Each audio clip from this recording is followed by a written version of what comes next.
මේ තියෙන යාළුවනේ මගේ මිරිස් වගාව.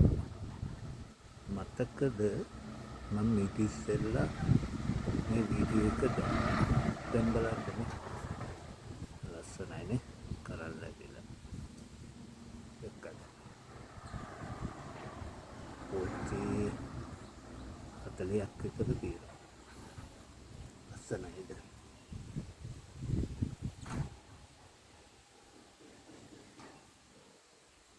බලන්නකො ලස්සනයිද කියලා.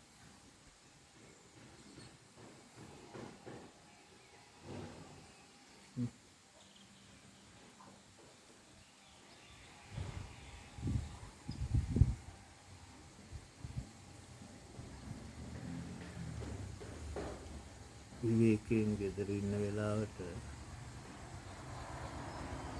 මනස සතුටු කරන්න මේ වගේ ගොඩක් වටිනවා. නේද? එක්කද? මගේ මිරිස් වගාව. ගොඩක් කට්ටිය කියනවනේ අපෝ අපිට හදන්න ඉඩ නැහැ කියලා. බලන්නකෝ මං හදලා තියෙන්නේ කොහෙද කියලා. එහෙම එකක් නැහැ.